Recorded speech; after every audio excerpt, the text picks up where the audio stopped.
Hello everyone, आज हम करेंगे आपकी क्लास 9th का चैप्टर नंबर 1। सब्जेक्ट आपका एसएसटी में आपका हिस्ट्री हैगा। हिस्ट्री में चैप्टर नंबर 1 है फ्रांसीसी क्रांति। चलिए शुरू करते हैं। 14 जुलाई 1789 की सुबह पेरिस नगर में आतंक का माहौल था। सम्राट ने सेना को शहर में घुसने का आदेश दे दिया था। अफवाह थी कि वह सेना को नागरिकों पर गोलियां चलाने का आदेश देने वाला है। तो हुआ क्या कि जो 1789 था उसकी सुबह में जो पेरिस था वो बिल्कुल आतंक का माहौल हो गया था। और जो ऐसा कहा जा रहा था कि जो राजा थे उन्होंने जो है सेना को गोलियां चलाने की आदेश देने वाले हैं। लगभग 7,000 मर्द तथा औरत टाउन हॉल के सामने एकत्र हुए और उन्होंने एक जन सेना का गठन करने का निर्णय लिया। और जो ये लोग थे इन्होंने क्या किया कि इकट्ठा होकर और इन्होंने क्या किया कि जन सेना लेने का गठन किया कि जो गोलियां आएंगी वो नहीं चलने देंगे। ये सब ने एक साथ मिलकर निर्णय लिया। हथियारों की खोज में वे बहुत से सरकारी भवनों को जबरन प्रवेश कर गए। हथियार के लिए वो दूसरे सरकारी दफ्तरों में चले गए और जानबूझकर ज़बरदस्ती चलने लग गए कि हमें हथियार चाहिए, हम तो अब राजा की बात नहीं मानेंगे। राजा बहुत ज़्यादा परेशानी खड़ी कर रहा है। अंततः सैकड़ों लोगों का एक समूह पेरिस नगर के पूर्वी भाग की ओर चल पड़ा और बास्टिल किले की जेल को तोड़ डाला और भारी मात्रा में गोली बारूद मिलने की संभावना थी। जो बास्टिल का किला था उसको तोड़ डाला लोगों ने और उसमें से जो है बहुत सारे बंदूक गोली वगैरह जो लोगों को था उनको यही तो चाहिए था कि उनको गोली चाहिए था, बंदूक चाहिए था, बारूद चाहिए था, उनको यही चाहिए था। तो वो इसीलिए जो है उन्होंने बास्टिल किले को तोड़ा और उसमें से ढूंढने लग गए।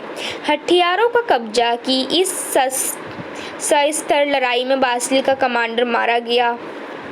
कैदी छुड़ा लिए गए, यद्यपि उनकी संख्या केवल 7 थी, जबकि जो कैदी थे उनकी संख्या सिर्फ 7 थी। कैदी नहीं थे, जो उनके जो वो थे ना लोग, वो ज़्यादा नहीं थे, लेकिन फिर भी वो जो है लोगों के ऊपर बहुत ज़्यादा जो जनता थी वो राजा के ऊपर हावी हो चुकी थी।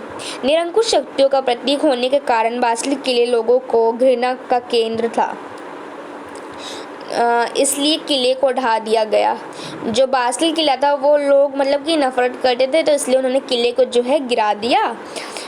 उसके आवेश बाजार में उन लोगों को बेच दिए गए जो इस ध्वज को बतौर स्मृति चिन्ह सजोना चाहते थे। कि जो लोगों को ये चीज़ पसंद थी, कि जो बास्टिल का किला जिसको पसंद था ना, उन्होंने क्या किया कि उसी को जो है बेच दिया वो चीज़, कि थोड़े बहुत तो पैसे तो निकलेंगे बेचने के। ठीक है। इस घटना के बाद कई दिन तक पेरिस तथा देश में के देहाती क्षेत्रों में कई संघर्ष हुए। संघर्ष लड़ाई हुई है, लड़ाई। ठीक है।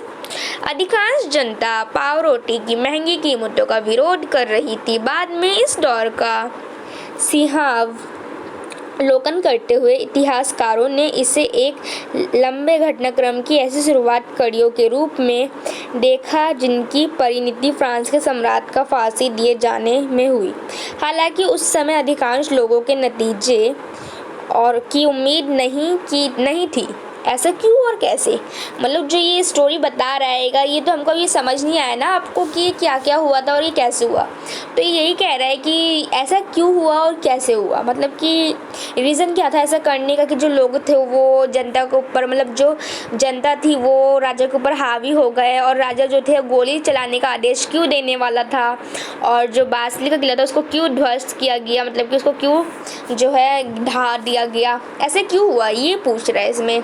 तो ऐसे क्यों हुआ यही तो हमको जानना है, यही हम पढ़ेंगे ना अब। तो चलो अब हम पढ़ते हैं। अब इसमें कह रहे हैं कि ऐसा क्यों और कैसे हुआ, तो ये हमको पढ़ना है। तो चलो शुरू करते हैं। ठीक है। तो देखो ये चित्र, ये जो है ना आपका ये पिक्चर है, ये देखिए इसमें बास्टिल का किला है, इसको जो है ये ढा रहे हैं, कि गिरा रहे हैं। तो चलिए 18वीं सदी के उत्तरार्ध में फ्रांसीसी समाज, कि जो सदी थी 18वीं उसके उत्तरार्ध उसके उस टाइम पे क्या क्या हुआ था। सन 1774 में बूर्बो का राजवंश का लुई सोलवा, इसको सोलवा कहेंगे, लुई सोलवा फ्रांस की राजगद्दी पर आसीन हुआ। जो 1774 था उसमें जो लुई सोलवा नाम का जो एक राजवंश में जो जन्म लिया हुआ था, लुई सोलवा जो है वो उसने क्या किया कि वो 1774 में उसने क्या किया कि जो राजगद्दी थी उस पर उसने आसीन लिया, मतलब कि उस पर उसने जो है बैठा। उस समय उसकी उम्र केवल 20 साल थी, उसकी उम्र जो थी 20 साल थी। और उसका विवाह ऑस्ट्रिया की राजकुमारी मैरी एंटोनेट में हुआ, सॉरी मैं बोल गया, मैरी एंटोनेट से हुआ। जो लुई सोलवा था जो उसकी जो मैरिज थी, उसकी जो शादी हुई उसके से हुआ, वो मैरी एंटोनेट से हुआ, ठीक है। तो जो मैरी एंटोनेट से उसका शादी हो गई, ऑस्ट्रिया की जो राजकुमारी थी। और जो उस टाइम लुई सोलवा था ना वो सिर्फ और सिर्फ 20 साल का ही था, 20 साल का था। अब देखो 20 साल की उम्र में अब उसको कितना क्या पता होगा कि उसमें क्या होगा, मतलब कि उसको अब जो राज्य के बारे में, समाज के बारे में उसको इतना क्या पता होगा 20 साल की उम्र में, है ना। तो देखो इसमें उसकी 20 साल की उम्र में ही जो है उसको राजा बना दिया गया और उसका विवाह भी हो गया, शादी हो गई उसकी, ठीक है। राज्यारोहण के समय उसने राजकोष खाली पाया। जब उसने जो है राजगद्दी पे बैठा तो उस टाइम जो राजकोष था वो पूरा का पूरा खाली हो चुका था। लंबे समय तक चले युद्धों के कारण फ्रांस की वित्तीय संसाधन नष्ट हो चुके थे। वहाँ के जितने भी संसाधन थे, मतलब कि जितने भी उपयोग किए जाने वाले संसाधन थे, सब कुछ नष्ट हो चुके थे। वर्साइल्स के विशाल महल और राज दरबार के शानो शौकत बनाए रखने के लिए फिजूल खर्ची का बोझ अलग से था। जो शानो शौकत मतलब कि जो दिखावा करना था उसका भी खर्च था। लुई सोलवा के शासनकाल में फ्रांस ने अमेरिका को 13 उपनिवेशों का साझा शत्रु ब्रिटेन से आज़ाद करने की सहायता दी थी। इस युद्ध के चलते फ्रांस पर 10 अरब लिब्रे से अधिक का खर्च और जुड़ गया। जो मतलब कि जो युद्ध हुआ था अमेरिका के बीच में, तो इसके कारण जो था क्या हुआ ना कि जो लिबरेल मतलब कि जो यहाँ पे अब हम इंडिया में जो हैगा रुपी कहते हैं, जो पैसे होते हैं उसको हम रुपी कहते हैं ना, तो वहाँ पर उसको हम लिब्रे कहते थे, लिब्रे, ठीक है, लिब्रे कहते थे। तो जब क्या हुआ कि जो जितने भी पैसे थे वो तो खाली हो चुका था राजकोष पहले से, तो उसकी वजह से जो है उनको और भी ज़्यादा पैसे खर्च करने पड़े, जबकि उससे पहले से ही 2 अरब लिब्रे का बोझ चढ़ा हुआ था। मतलब कि उससे पहले ही उनको 2 अरब लिब्रे और देने थे और फिर 10 अरब लिब्रे का और बोझ चढ़ गया। देखो यहाँ पे लिखा है ना 2 अरब लिब्रे और यहाँ पे 10 अरब लिब्रे, ठीक है। सरकार का कर्जदाता अब 10% ब्याज की मांग करने लगा। जो कर्जदाता था वो ब्याज मांगने लग गया जो उनको कर्ज दिया करता था। फलस्वरूप फ्रांसीसी सरकार अपने बजट का बहुत बड़ा हिस्सा दिनों दिन बढ़ते जा रहे कर्ज को चुकाने पर मजबूर थी। अब कर्ज तो उनको चुकाना ही था। अपने नियमित खर्चों जैसे सेना के रखरखाव, राज दरबार, सरकारी कार्यालयों, विद्यालयों को चलाने के लिए फ्रांसीसी सरकार करों में वृद्धि के लिए बढ़ाए हो गई, मतलब कि बाध्य हो गई। मतलब कि क्या करना है उसको, कर तो उसको बढ़ाना पड़ेगा ना, मतलब कि जो क्या करना है उसको जो है कर्ज देना पड़ेगा। तो उसने क्या किया कि कर लगा दिया, टैक्स लगा दिया। कर का मतलब होता है टैक्स। उसने टैक्स पे करने के लिए जो है लोगों को कह दिया, ठीक है। वृद्धि हो गई, बधाई की कदम में भी नाकाफी हो गई, ठीक है। 18वीं सदी में फ्रांसीसी समाज 3 स्टेट में बांटा था और केवल तीसरे स्टेट के लोग जनसाधारण ही कर अदा करते थे। मतलब कि हुआ क्या कि जो 18वीं सदी थी, मतलब जो 18वीं सदी थी उसमें हुआ क्या कि जो मतलब कि जो लोग थे ना उनको 3 स्टेट्स में, अलग अलग स्टेट्स में डिवाइड कर दिया गया, बांटा गया, ठीक है। 3 स्टेट थे और जो लास्ट जो 3rd स्टेट थी, जो तीसरी स्टेट थी, उसी को कर अदा करना था। मतलब जो उसी को जो टैक्स देना होता था। बाकी जो 2 स्टेट से उनको टैक्स नहीं देना पड़ता था। टैक्स पे सिर्फ 3rd स्टेट को ही करना पड़ता था। बाकी जो 1st और 2nd स्टेट थे ना उनको कोई भी टैक्स पे नहीं करना पड़ता था। तो देखो वर्गों में विभाजित फ्रांसीसी समाज मध्यकालीन समावित व्यवस्था का अंग था। प्राचीन राजतंत्र पद का प्रयोग सामान्यतः सन 1789 से पहले ही फ्रांसीसी समाज एवं संसाधनों के लिए होता था।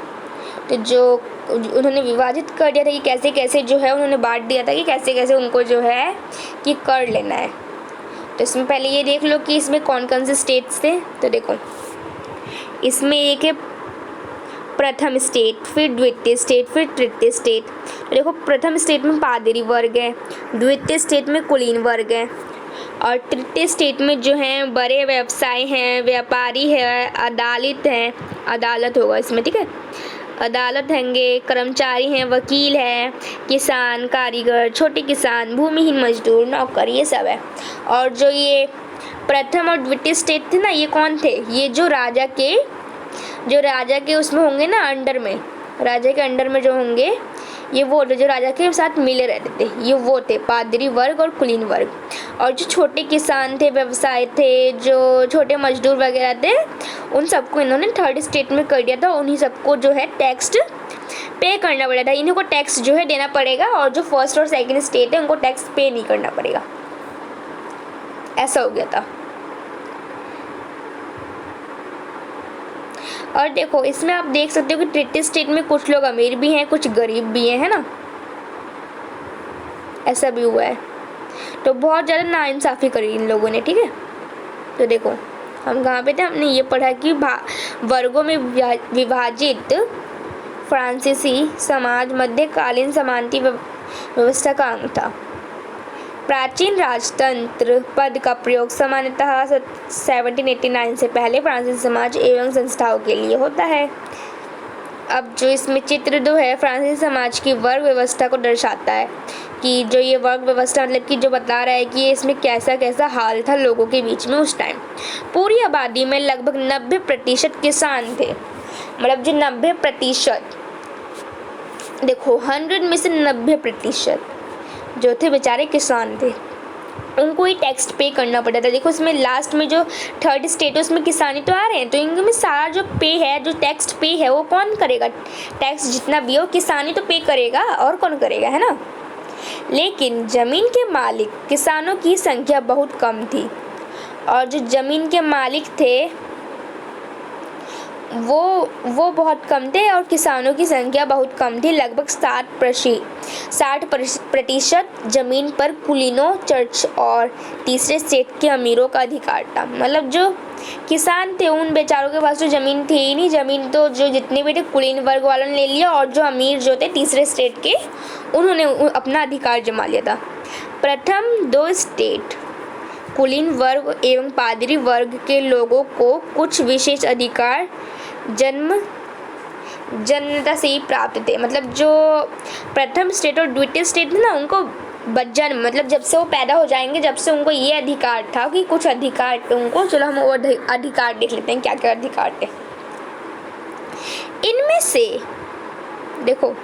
इनमें से सबसे महत्वपूर्ण विशेष अधिकार जो था राज्य को दिए जाने वाले करों का छूट। कुलीन वर्गों की अन्य, मैंने कहा था ना आपसे कि जो हमें जो था स्टेट जो थे, ये स्टेट थे फर्स्ट स्टेट, सेकंड स्टेट और थर्ड स्टेट। इसमें सिर्फ और सिर्फ थर्ड स्टेट्स को ही जो है टैक्स पे किया करना पड़ता था, है ना।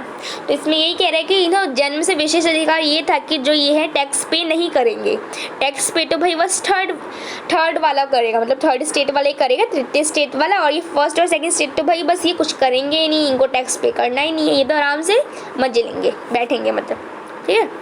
राज्य को दिए जाने वाले करों से छूट कुलीन वर्गों को कुछ अन्य समानती विशेष अधिकार भी हासिल थे और इन्हें और भी जो थे कुछ अलग भी विशेष अधिकार हासिल थे। वह किसानों से समानती कर वसूल कर सकता था। मतलब जो फर्स्ट और सेकंड स्टेट थे ना, ये क्या करते थे कि ये किसानों से वसूली भी कर सकते थे। पहली बात तो देखो जो थर्ड स्टेट है उनके साथ कितनी ज़्यादा नाइंसाफ़ी कर रहे हैं ये लोग। फर्स्टली तो ये रहे कि उनको बस टैक्स पे जो है गरीबों को करना पड़ेगा। मतलब जो गरीब लोग हैं, जो थर्ड स्टेट में जो गरीब है लोग होंगे उनको ही टैक्स पे करना है। गरीब अमीर दोनों मिक्स है उसमें, लेकिन जो थर्ड स्टेट है उनको ही टैक्स पे करना है, ये हैगा। सेकंड ये हैगा कि वो कर भी वसूल सकते हैं, मतलब कि अपनी मर्जी से उनको वसूल सकते हैं जिनको जितना भी चाहिए, ठीक है। किसान अपने स्वामी की सेवा, स्वामी के घर एवं खेतों में काम करना, सैन्य सेवाएं देना अथवा सड़कों के निर्माण के सहयोग आदि करने के लिए बाध्य थे। जो किसान थे, मतलब जो किसान थे, उनको क्या करना था कि उन्होंने जो है खेतों में काम करना था, लोगों की सेवा करना था, और यही सब जो है सड़कों का निर्माण वगैरह बनाना यही सब उनका काम था। ठीक है। अब इसमें कह रहा है कि देखो, चर्च भी किसान से करों का एक हिस्सा था। चर्च भी जो था किसान से करों का एक हिस्सा था। कैसे था? टाइट। देखो, टाइट किसे कहते हैं? तिथ टाइट कहेंगे इसको। ठीक है, टाइट कहेंगे धार्मिक कर के रूप में वसूलता है। ऊपर से तीसरे स्टेट के तमाम लोगों को, सरकार को तो कर चुकाना ही होता था। इन करों में टाइल, प्रत्यक्ष और अनेक प्रत्यक्ष अप्रत्यक्ष कर शामिल थे। मतलब कि देखो, ये टाइल और टाइड हैंगे, तो देखो टाइल और टाइड होता क्या है, देखो यहाँ पे लिखा है। टाइड जो होता है चर्च द्वारा वसूल किए जाने वाले कर। यह कर कृषि उपज के 10वें हिस्से में बराबर होता है। मतलब जो चर्च जो है कर को वसूल करेगी ना, उसको हम टाइड कहेंगे, और टाइल कहेंगे सीधे राज्य को अदा करने वाला कर्ज। और जो राज्य को, मतलब कि जैसे कि मान लो, देखो एक चर्च है, चर्च में हो क्या रहा है कि चर्च में जो है लोगों से कर लेके सरकार को दिया जा रहा है, जो राजा है उसको दिया जा रहा है। लेकिन जो टाइल है उसमें क्या हो रहा है कि उसमें जो है लोग कर दे रहे हैं, वो डायरेक्टली राजा को दे रहे हैं, उनको कोई चर्च में देने की ज़रूरत नहीं पड़ रही है। ये आएगा क्लियर। तो देखो, टाइल क्या होता है, टाइड क्या होता है, आपको क्लियर हो चुका होगा, है ना। तो इसमें देखो, कर जो है दो तरीके से लोग वसूल रहे थे। एक तो था टाइड और एक था टाइल। अप्रत्यक्ष कर नमक और तंबाकू जैसी रोजाना उपभोगों की वस्तुओं पर लगाया जाता था। जैसे कि अप्रत्यक्ष कर जो है नमक, तंबाकू, इन सब चीज़ों पर लगाया जाता था। इसका प्रकार राज्य के वित्तीय कामकाजों का सारा बोझ करों के माध्यम से जनता वहन करती थी। मतलब जो ये जितने भी ये था ना, ये करवर, ये लेकर फिर क्या करते थे, इसी से जो है ये राजा अपना राज्य चला रहा था। तो देखो इसमें क्या हो रहा है, ये पिक्चर आपको दिख रही है कि इसमें जो है ये एक आदमी बैठा हुआ है चेयर पे, और ये जो बेचारा गरीब हैगा वो अपना जो है कुछ ले जा रहा है। देखो अपने हाथ में, देखो ये कुछ ले जा रहा है ना, ये अपना कुछ सामान ले जा रहा है, उसको लेकिन कर देना है, तो ये अपने सामान में से ही निकाल कर कुछ इसको पोटली टाइप का इसको दे रहा है ना। तो मतलब कि देखो इस चित्र में दिखला के रहा है कि ये बेचारा ये थोड़ा सा खाना लेके जा रहा है, उसमें से बेचारे को इसको देना पड़ रहा है, कर दे रहा है, ये इसको टैक्स दे रहा है, टैक्स पे कर रहा है। जीने का संघर्ष। चलो अब हम पढ़ेंगे जीने का संघर्ष कि ये क्या है। ठीक है। फ्रांस की जनसंख्या सन 1715 में 2.3 करोड़ थी, जो सन 1789 में बढ़कर 2.8 करोड़ हो गई। मतलब कि जो वो था, जो आबादी थी वहाँ की, वो 1715 में तो 2.3 करोड़ थी, लेकिन 1789 में वो 2.8 करोड़ हो गई। परिणामतः अनाज उत्पादन की तुलना में उसकी मांग काफ़ी तेज़ी से बढ़ी, और इसी के कारण जो है अनाज में जो है अनाज का जो मतलब कि जो खाना था उसकी मांग भी बढ़ गई। अधिकांश लोगों के मुख्य खाद्य पाव रोटी की कीमत भी तेज़ी से वृद्धि हुई। मतलब जो पाव रोटी थी उनके भी कीमत जो है बढ़ गए। अधिकतर कामगार कारखानों में मजदूरी करते थे और उनकी मजदूरी मालिक तय करते थे। मतलब कि जो कारीगर होते, जो काम करने वाले लोग थे, वो तो मजदूरी करते थे, लेकिन वो पैसा कितना देना है वो मालिक तय करेगा। लेकिन मजदूरी महंगाई की दर से नहीं बढ़ रही थी। फलस्वरूप अमीर गरीब की खाई चौड़ी होती है। मतलब कि इसमें ये कह रहा है कि जो अमीर गरीब हैं वो अलग अलग होते हैं ना, कि जो अमीर है वो कुछ भी करा सकता है गरीब से। इसमें ये कह रहा है स्थिति तब और बदतर हो जाती जब सूखे या ओले के प्रकोप में पैदावार गिर जाती। इससे रोजी रोटी का संकट पैदा हो जाता। ऐसे जीविका संकट प्राचीन राजतंत्र के दौरान फ्रांस में काफ़ी आम थे। मतलब जैसे कि ये सूखे, मतलब कि अकाल की बात कर रहा है इसमें, कि अगर अकाल होती ना तो ये जो थी काफ़ी जो है नॉर्मल था, आम था, ये आम बात थी ऐसा होना, क्योंकि ऐसा पहले भी हो चुका होगा, है ना। जब तो ये कह रहा है कि आम बात थी, ऐसा आम बात था। तो देखो उसमें कह रहा है कि जीविका का संकट कैसे उत्पन्न होता है, मतलब कि इसमें जो है आपको ये वो दे रखा है चार्ट की तरह, आपको ये जो है बनाना है, अपने आप करना है, ठीक है। फिर इसमें अब ये दे रखा है, उभरते मध्य वर्ग ने विशेष अधिकारों के अंत की कल्पना की। पहले भी कर बढ़ाने एवं आकलन के समय किसान और कामगार विद्रोह कर चुके थे, परंतु उनके पास सामाजिक एवं आर्थिक व्यवस्था में बुनियादी बदलाव लाने के लिए साधन एवं कार्यक्रम नहीं थे। मतलब लोगों ने पहले तो जो है कदम उठाया, लेकिन उनके पास जो है कुछ भी वो नहीं था कि जिससे कि वो कुछ कर सके। ये जिम्मेदारी तीसरे स्टेट के उन समूह ने उठाई जो समृद्ध और शिक्षित होकर नए विचारों के संपर्क में आ सके थे। मतलब जो शिक्षित व्यक्ति थे ना, वो थर्ड स्टेट वाले, उन्होंने ये चीज़ उठाया कि भाई हम क्यों टैक्स पे करें, बाकियों को भी तो करना ज़रूरी है, हम स्पेशल थोड़े ना है जो कि हम ही टैक्स पे करेंगे। ये सब मतलब जो दूसरे लोगों स्पेशल थोड़े ना जो कि वो टैक्स पे नहीं करेंगे, सिर्फ हम ही करेंगे, बाकी लोग भी टैक्स पे करें, वो भी खा रहे हैं, वो भी रह रहे हैं इस देश में, हम क्यों करें। ये जो थर्ड स्टेट के जो शिक्षित, जो एजुकेशनल, जो ग्रेजुएट लोग थे, उन्होंने ये कहा। 18वीं सदी में एक नए सामाजिक समूह का उदय हुआ जिसे मध्य वर्ग कहा गया, जिसने फैलते समुद्र प्रांतीय व्यापार और ऊनी तथा रेशमी वस्त्रों के उत्पादन के बल पर संपत्ति अर्जित की। ऊनी और रेशमी कपड़ों या निर्यात किया जाता था कि समृद्ध लोगों उसे खरीद लेते। मतलब जो ऊनी और रेशमी कपड़े थे ना, उनको खरीदने के लिए जो लोगों को था, वो क्या किया जाता था कि बहुत ज़्यादा वो किया जाता था जिससे कि वो कपड़े खरीद सके। तीसरे स्टेट में इन सौदागरों एवं निर्माताओं के अलावा प्रशासनिक सेवा के वकील जैसे पेशेवर लोग भी शामिल थे। ये सभी पढ़े लिखे और इनका मानना था कि समाज के किसी भी समूह के पास जन्मा विशेषाधिकार नहीं होना चाहिए।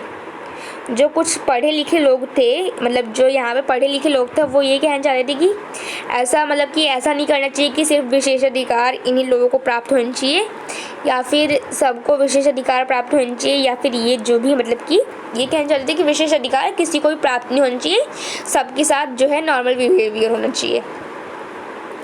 किसी भी व्यक्ति को सामाजिक हैसियत का अधिकार उसकी योग्यता ही होनी चाहिए। मतलब कि उसकी योग्यता का मतलब कि जो भी मतलब जैसा वो उसका योग्यता, जिस काबिल वो हैगा, उसी काबिल उसकी जो है अधिकार होनी चाहिए।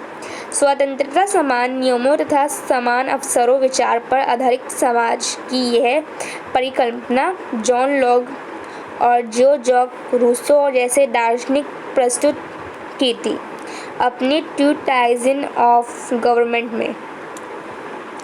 तो जो ये जॉन लॉक है ना, ये जॉन लॉक और इन सब ने जो है कि क्या कि इन्होंने अपना जो है बात को रखा। ये जो फिलोसफर्स थे, मतलब कि इन सब ने सोचा कि इन सबको ऐसा नहीं करना चाहिए, ये सब अलग अलग चीज़ सोच रहे थे, ठीक है।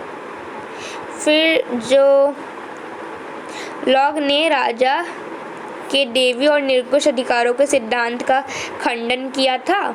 रूसो ने इसी विचार को आगे बढ़ाते हुए और प्रतिनिधियों के बीच सामाजिक अनुबंध पर आधारित सरकार का प्रस्ताव रखा कि मतलब जो सरकार होगी उसको बदलना पड़ेगा, चेंज करना पड़ेगा।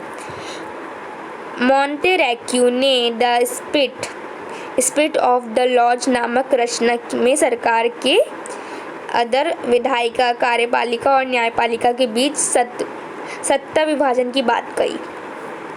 देखो जो ये थे ना the spirit of the laws नामक, ये जो थे इन्होंने क्या कहा कि इन्होंने किया कि जो इन्होंने वो किया कि जो ये जो हैगी कि जो सरकार है उसमें 3 वो हो जाएंगे, मतलब कि 3 टाइप्स में जो है चेंज हो जाएगा। एक तो विधायिका हो जाएगी, कार्यपालिका हो जाएगी, न्यायपालिका हो जाएगी। मतलब देखो विधायिका वो होती है, देखो जैसे कि विधायिका एक पुलिस हो गई विधायिका। कार्यपालिका मतलब जो पुलिस है जिसके अंदर में काम हो रहा है वो हो गई कार्यपालिका। और न्यायपालिका मतलब कि न्यायपालिका ये देखेगी कि ये काम ठीक से हो रहा है कि नहीं या फिर क्या हो रहा है, ठीक है। जैसे कि ऐसी सरकार होती है, सरकार में होता क्या है कि जो सरकार हो वो मेन होगा सरकार। अब ये सरकार है, सरकार में स्टेट हो रहे हैं, स्टेट में क्या काम हो रहा है देखो, जैसे कि ये स्टेट हो गया, स्टेट में क्या काम हो रहा है क्या नहीं वो कौन देखेगा, कार्यपालिका देखेगा, कार्यपालिका देखेगा। लेकिन जो काम अच्छे से हो रहा है कि नहीं वो कौन देखेगा, वो न्यायपालिका देखेगा कि जो ये स्टेट है इसमें ये काम कौन कर रहा है, कैसे हो रहा है, क्या हो रहा है, ठीक है। जब संयुक्त राज्य अमेरिका 13 उपनिवेशों ने ब्रिटेन को खुद आज़ाद घोषित कर दिया तो वह इस मॉडल की सरकार बनी। फ्रांस ने राजनीतिक चिंतकों के लिए अमेरिका संविधान और उसमें दी गई व्यक्तिगत अधिकारों की गारंटी प्रेरणा का एक महत्वपूर्ण स्रोत थी। दार्शनिक के इन विचारों पर काफ़ी हाउसों व सैलानों की गोष्ठियों में गर्मा गर्म बहस हुई। मतलब कि इन सब चीज़ों से ना बहुत ज़्यादा बहस हो गई थी कि ऐसा नहीं होना चाहिए, वैसा होना चाहिए। पुस्तकों एवं अखबारों के माध्यम से इनका व्यापार प्रचार हुआ। पुस्तकों एवं खबरों को लोगों के बीच जोर पड़ता जाता। मतलब कि जो लोग थे वो न्यूज़ पढ़ने लग गए थे कि क्या क्या हो रहा है देश में, क्या हो रहा है, क्यों नहीं हो रहा, ठीक है।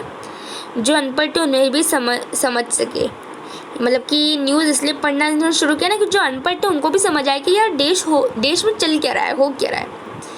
इसी समय लुई 16वां द्वारा राज्य के खर्चों को पूरा करने के लिए फिर से कर लगाए गए।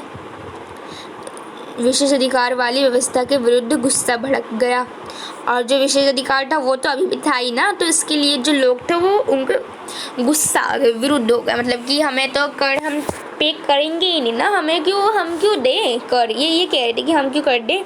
अब इनके में गुस्सा भड़क गया ना कि अब जो लोग थे, जो फिलोसफर थे, उन्होंने क्या किया कि उन्होंने इनको वो किया कि अब राज्य को ऐसे नहीं रहना चाहिए, राज्य ऐसे रहे।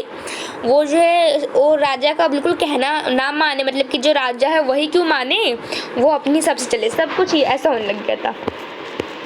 तो फिर उन सबको कर पे करना पड़ रहा था, ठीक है। तो इस पार्ट में भी इतना ही है। अब हम नेक्स्ट पार्ट में पढ़ेंगे आगे का, ठीक है।